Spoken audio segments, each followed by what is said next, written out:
Need some fast, cheap, reliable MUT coins? Go to MMOXP.com and use discount code MONEYSHOT for 5% off your order. Link in the description below.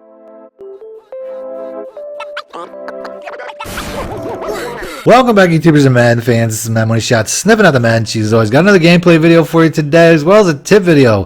This is an offensive tip video. I mostly stick to defensive tip videos because I think that's something people probably have the most issues with.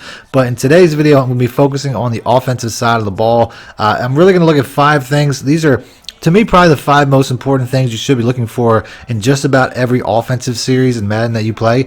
This is not something that, to me, these are 5 tips you should be doing on a recurring cycle throughout the entire game of Madden. When you're calling your plays, pre-snap reads, everything. You should be doing this over and over and over. So the first thing that I'm going to do on the opening play is I'm essentially just going to choose a safe play, because the idea is I just want to see what my opponent's defense is. He's running a cover 3, and now that I know that I can really just plan my offense around that. Now on the next play here, you can see previous play gives it away. I have the intel I need for what my opponent likes to run. He's more than likely going to stick in this cover 3 based off of the fact that he had success on the first play. Typically people will stick with something that's working for them. So since he got me, he held me to 0 yards, he's going to do that again, and I'm going to come out in a cover 3 beater. Which brings me to my next step, knowledge of the game. You really have to know what beats what coverage is in this game. There's really only one way to do that. Either watching channels like this, you can buy ebooks, stuff like that. This particular play typically beats cover 3. You can see he has a step there, but since I switched over to Joe Montana and made him my quarterback, he just doesn't quite have the throw power to make those throws. He's more of like a dink and dunk accuracy type of quarterback,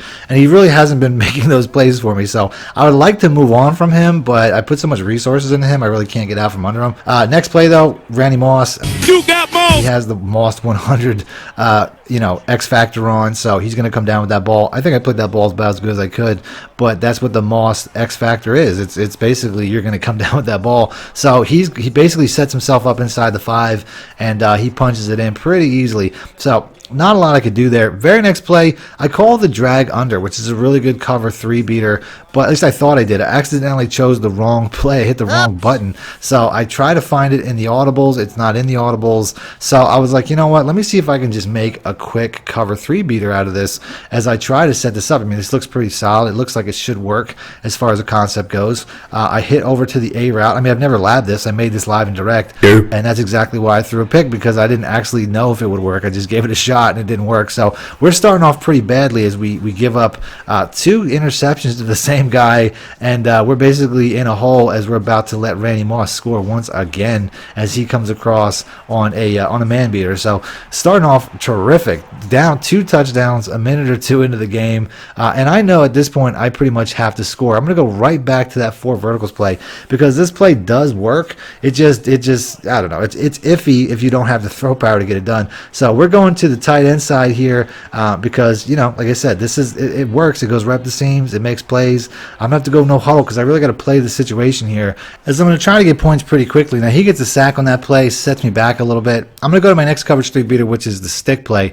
Now I know he's probably going to chase the streak, because that's, given the situation, 3rd and 16, I just beat him with a streak with the tight end. So I'm going to give myself a slant check down, wait for him to leave the center of the field, and we're just going to hit him right over the middle of the field. Which brings me to probably my biggest tip of this video, as I get lucky and I get the fumble. Don't be predictable.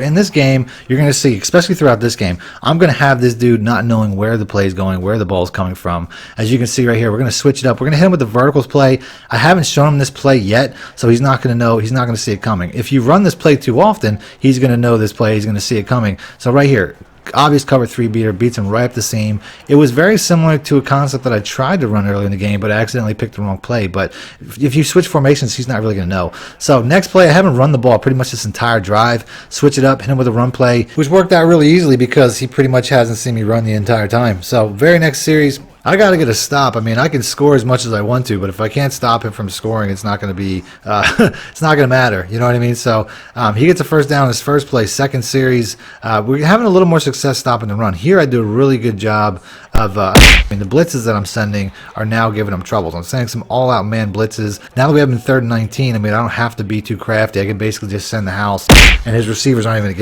get to the length of the field to be able to get the first down. So 4th and 25, he's punting it away. I don't always show punt plays, so that means something pretty good must happen. As you can see right here, we get the seam, and I mean, nobody really has the speed to catch Dion. I almost make a play good enough to take it to the house. As you can see right there, I don't know if the punter caught me or what, but I almost took it all the way. So next series, the last play he saw me run was out of this formation. I ran a stretch play. So I'm going to use that against him. He's probably going to expect that again. Do the pretty similar motion. He takes the outside leverage right there, and I just take it up inside. I hit him with a little misdirection. We're going to do that again. The play before that was out of the bunch, so I'm going to basically show him the bunch once again, show him that formation. Then I'm going to hit him with the PA boot slide. It works out right here, as you can see. I mean, he starts in that direction, thinks it's a run play, gets caught up. I mean, he doesn't know where the play's going. It ultimately works out in his favor, though, as he gets a little bit of a BS fumble as I try to get the first down on 3rd and 2. But you can see how successful the misdirections and, changing it up is really working. Even though, obviously, like I said, I mean, it didn't work out for me in the long run as I get a little bit of Madden BS go against me. Next series, the man coverage is playing it pretty tight. I switch it up right here. I mean, I'm still hitting with that man coverage. You can see gotcha, as my safety just comes through and makes a play. Kevin Byard, who's my backup safety, he doesn't quite have enough speed to take it to the house, but basically puts me right back where I was. So that fumble didn't really cost me too much. So going right back to my cover 3 plays, we're going to hit that, right up the seam once again. I mean, if he's going to cover to the receiver side, which is probably the more dangerous side, I'm just going to hit him to the tight end side. Still really successful. So still hitting him with some run plays. I noticed that I'm coming a little bit predictable when I get into the red zone as far as running, so we're going to hit him with that drag under play, which was the original play we got picked off on that we thought was a really good cover 3 play. It works out here. As you can see, the Y route is just wide open in the back of the end zone. Once again, like I said, he's running cover 3 the entire time. Got to pick those cover 3 beaters. So second half, he's got ball to start off. My run defense is really shutting it down right now. Right here, I play this screen beautifully. The reason I saw that screen come is because he ran a screen like that earlier, and I just sniffed it out. I just remembered it. So here on the next play, he's just going to try to toss it up. I mean, you can tell this is when somebody's not having any success. I just put the brakes on Randy Moss, as you can see right there. I just slowed down and got in his way so he couldn't make a play.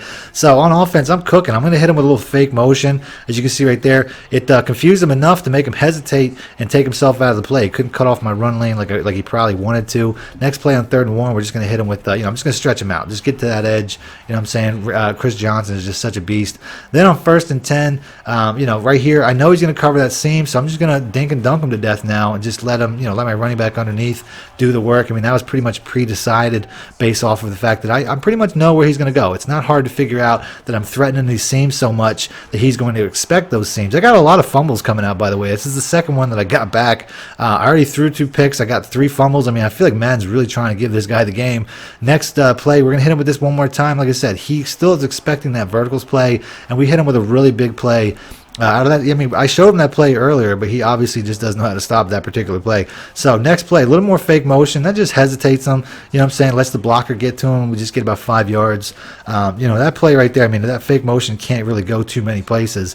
And then he shuts down my run, as you can see right there. I mean, I guess I got a little bit too predictable running inside of the 10, and he did a pretty good job of stopping me there. But I'll take the lead back because the way this game started down 14-0, can't be mad at about that at all. I'm going to freeze this formation right here. As you can see, I mean, this formation, he's run quite a bit. In this particular play, he's already ran once or twice. He beat my cover 2 with it one time. So I'm going to make a mental note of that particular play because, once again, he's being predictable. He's running the same formations, the same plays a little bit too much to the point where I'm starting to remember them. Here I come out, I'm expecting something very similar, a slant. I come out and I basically drop all my linebackers into zones to try to stop that. And I obviously guess wrong as he hits me with an outside run. But at the same time, like I said, it was just a matter of time. So right here, I notice that formation again. I come down like I'm blitzing, gotcha, and I drop right back into that pass, which I was expecting a mile away. And now we're going to take this to the house. As you can see right here, I mean, once again, don't be predictable. If you're going to keep doing the same thing, good players are going to eventually figure out what you're doing, and they're going to hurt you with it. Now, in the very next play, he does a very good job of making a play that's not predictable. He did not run anything like that. Completely chases me out of the center of the field with that swing route, and he goes to the house on the very next play. So you can see how important it is, based off of those 2 plays alone, how important it is to not consistently run the same plays over and over and over. Here on the next play, I'd probably make that mistake as I get sacked. I mean, the Y route was there. I have that play pretty much pegged to the point where I can run that. Here's the very similar play. Once again, I have that step once again, and we're getting picked off once again. As you can see, like I said, the guy has the step. I just don't have the throw power that I need from Joe Montana. I'm really not happy with him as a quarterback. Gotcha, bitch. Very next play, let me tell you something. Rod Woodson, to me, is probably the best cornerback in the game as he makes a play right there, bails me out a little bit. And now I'm in a situation where I really just have to dink and dunk. I mean, that was a cover 3 play once again. He's still in cover 3. I could have went over the top, but taking the drag, just taking the first down is really all I need right here, is just killing clock. That's my main goal. So 3rd and 3, we're still in cover 3. He's been using that quite a bit. I mean, he feels like he's successful. He's only down 3, so I guess he feels like the cover 3 has been pretty successful for him throughout. Hitting with some inside zones now, because like I said, I don't really care about scoring touchdowns. I care about killing that clock. I know I got a field goal in my back pocket, so right here, this is not a set that I really want to run against. I typically don't want to run that type of play against that type of box, but since I can do that, because like I said, the goal here, I don't even care if I get tackled for a loss, if he stuffs me, it doesn't really matter. We're just playing the situation. We're just trying to get first downs and kill the clock. So here on 3rd and 2, I probably could have had this if I had just stretched this out wide. I don't know why I decided to try to cut him off and go back inside, but I basically get caught. So now I'm in a situation where I'm up 6, but anything can happen. I mean, Madden's got BS. At any point in time, Madden can BS you. So this next blitz right here is a killer. As you're going to see right here, it goes right around both blocking backs, and it's just an instant sack. Watch this play on slow-mo. I mean, look at this. As he goes right, the guys end up blocking each other. They basically just run into each other as they let that corner just go right past. So next play, he's going to audible out of that, make sure his running backs are blocking. I accidentally press my cover 3 corner. As you can see right there, I realized my mistake. I try to fix it, but instead I just run back, try to user it. Randy Moss catches it through a crowd and almost goes to the house. Here in the next play, he's only got some seconds left. I can't even get the blitz in. And he throws it down to the 5. If he would have got past that one guy, that would have been game. He would have won. Luckily, we pulled it out, though, as I just started making a couple of mistakes on defense. But it is what it is. So game over. If you guys want to see more videos like this, do me a favor, hit the like button, and I'll continue to do them. Other than that, thanks for watching Madden Money Shot out. Need more help or just want to show your support? Then head over to my Patreon and join my team, where you can get exclusive content like ebooks and bonus plays, as well as early access to my vids and more. Link in the description below.